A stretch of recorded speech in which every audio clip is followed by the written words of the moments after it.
I stood at the end of my long gravel driveway, leaning heavily on my cane, staring at a sign that shouldn't have been there. It was a sleek, modern sign made of frosted glass and black metal. It read, "The Whispering Pines Wellness Retreat, opening soon." My heart hammered against my ribs. That wasn't a wellness retreat. That was my home. That was the cattle ranch my father built with his bare hands, and the place where I had raised my daughter and buried my wife. I had only been gone for 7 weeks. 7 weeks in a rehabilitation center recovering from a double hip replacement. I expected to come home to a dusty house and an overgrown lawn. Instead, I came home to find strangers walking through my pasture holding champagne glasses. But before I tell you how I took back what was mine and taught a lesson they will never forget, please take a second to subscribe to the channel. Let me know in the comments where you are watching from. I read every single one. It helps me know I'm not just talking to myself out here. My name is Arthur Vance. I'm 72 years old, a retired structural engineer and a full-time rancher in Montana. I've always been a man of few words. I believe in hard work, looking a man in the eye, and keeping your promises. My late wife, Eleanor, was the soft one. She was the one who brought laughter into this big, timber-framed house.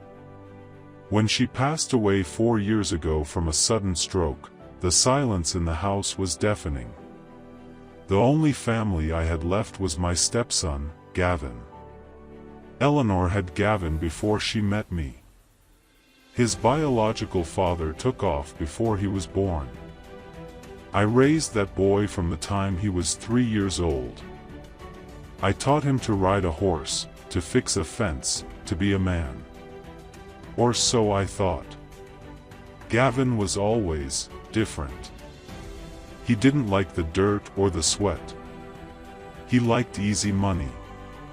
He liked shortcuts. He moved to the city, became a branding consultant, whatever that means, and I rarely saw him. Then there was Chloe, Gavin's new fiancée. I had only met her twice. She was young, flashy, and had eyes that scanned a room like a barcode reader, calculating the value of everything she saw. When I fell off the tractor and shattered my hip, it was Gavin who drove me to the hospital. It was Gavin who promised to look after the ranch while I was in rehab. "Don't worry, Dad," he had said, patting my hand. "Focus on walking again. Chloe and I will handle everything. We'll keep the place running." I trusted him. He was Eleanor's son. I gave him the keys. I gave him the alarm code. I even gave him access to the operating bank account for the ranch expenses, just in case the cattle needed feed or a pipe burst. That was the mistake that almost cost me my life's work. I didn't call before I came home. I wanted to surprise them. I took a taxi from the center, painful as it was for my hips, because I wanted to walk through my own front door on my own 2 feet. As I walked past that wellness retreat sign, I noticed the changes. My old red barn, which had stood for 80 years, was painted a soulless matte black. The vegetable garden Eleanor had planted, the one I watered every single morning in her memory, was paved over. It was a concrete patio now, with trendy fire pits and white lounge chairs. I walked up the porch steps. My rocking chair was gone. In its place was a statue of a Buddha. I pushed the front door open. Music. Loud, thumping, ambient music filled the hallway. The smell of sage and expensive perfume hit me, masking the scent of old wood and leather that I loved. "Can I help you, sir?" A young woman with a clipboard stepped in front of me. She was wearing all white linen. "I live here," I said, my voice gravelly. She smiled, a condescending, pitying smile. "Oh, you must be confused. This is a private property. The grand opening is this evening. Are you looking for the nursing home down the road?" "I'm looking for my stepson," I growled, pushing past her. I made it to the living room, and I froze. My leather armchairs were gone. The stone fireplace was painted white. The mounted antlers, the photos of my ancestors, the rug Eleanor bought in Morocco, all gone. The room was filled with beanbag chairs and low tables. "Arthur?"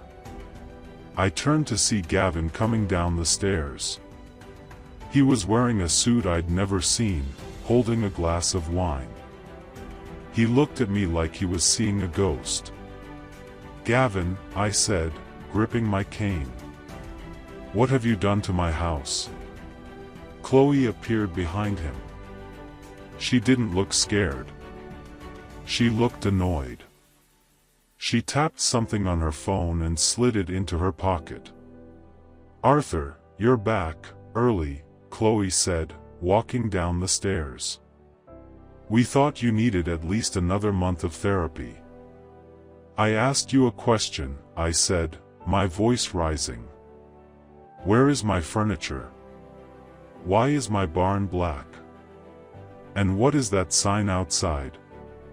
Gavin stepped forward, putting on a fake smile. "Dad, look, sit down. Let's talk. We were going to surprise you."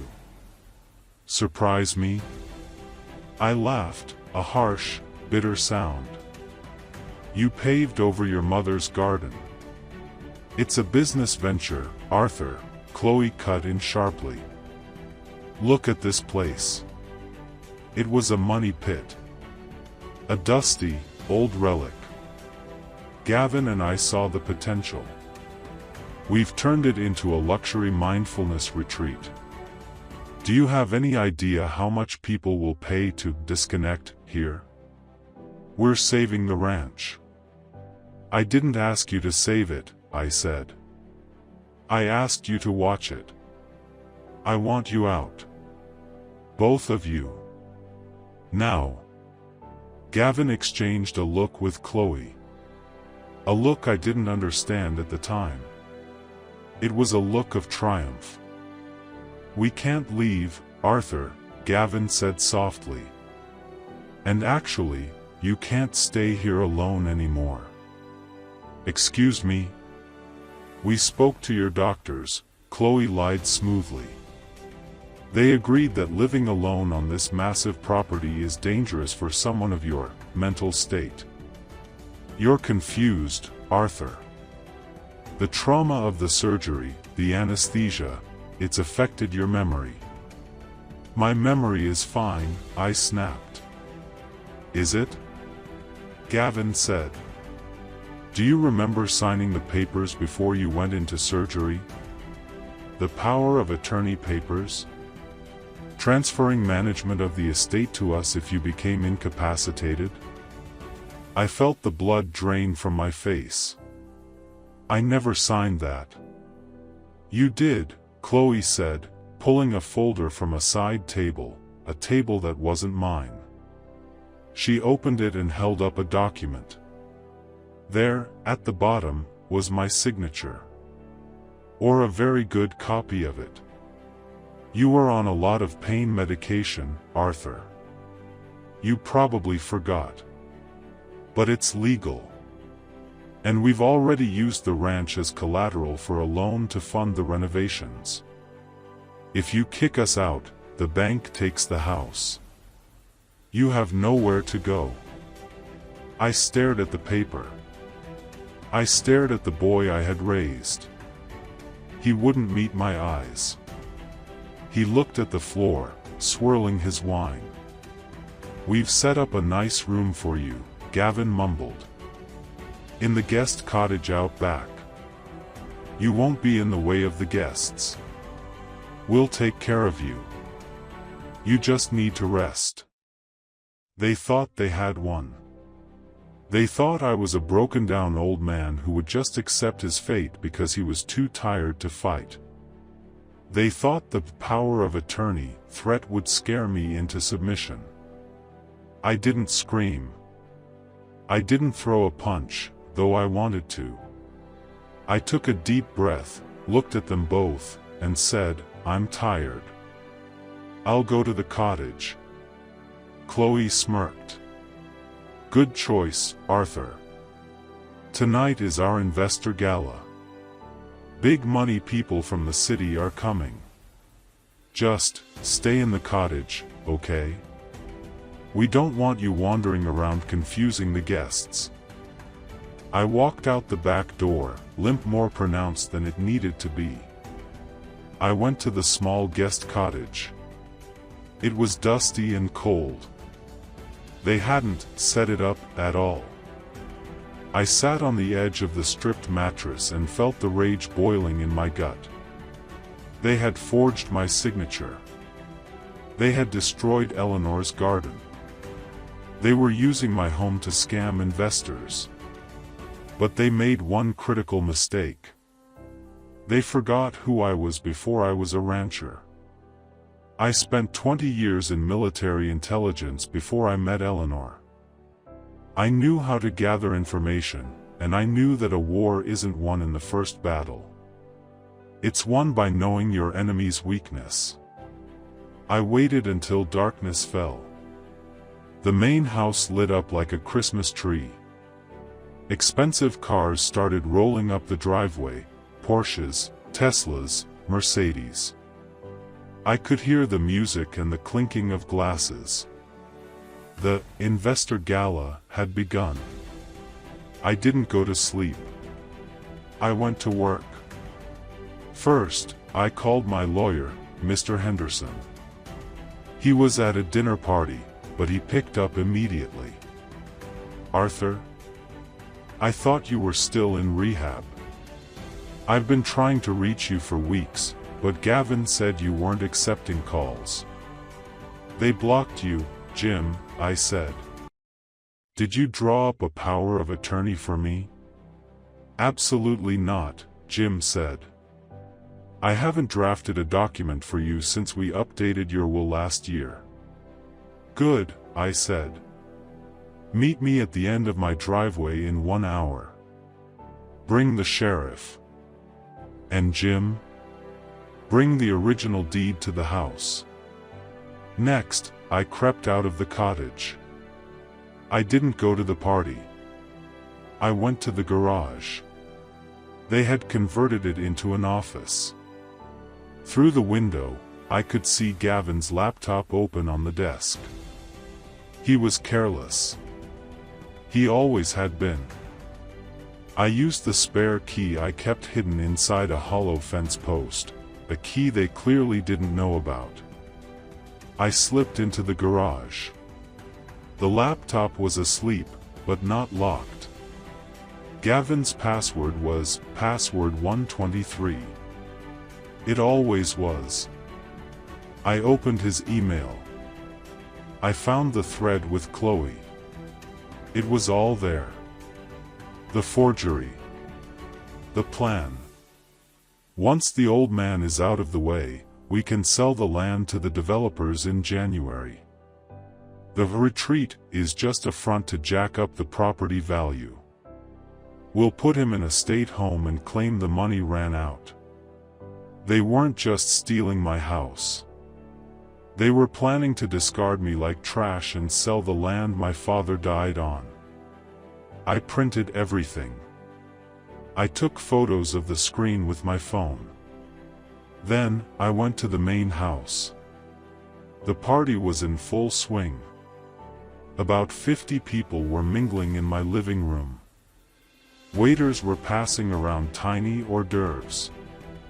Gavin and Chloe were standing on the staircase, my staircase, holding microphones. "We are so thrilled to welcome you to Whispering Pines," Chloe was saying, her voice dripping with fake sweetness. This is a sanctuary. A place of healing. And we are offering you a chance to buy shares in this exclusive property. The crowd clapped. Gavin looked proud. I opened the front door. I didn't limp this time. I stood tall. "Excuse me," I shouted.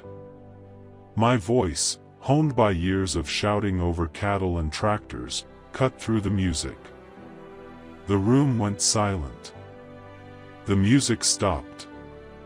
Everyone turned to look at the old man in the flannel shirt and dusty boots standing in the doorway. "Arthur!" Gavin hissed, his face turning pale. "Get back to the cottage." Chloe laughed nervously into the microphone. "Ladies and gentlemen, this is our dear Uncle Arthur. He's a bit unwell. Please excuse us while we—" "I'm not your uncle," I said, walking into the center of the room. "And I'm not unwell. I'm the owner of this house." I held up the papers I had printed from the garage. "These two," I pointed my cane at Gavin and Chloe, "are frauds." "Security!" Chloe shrieked. "Get him out of here." Two large men in black suits started moving toward me.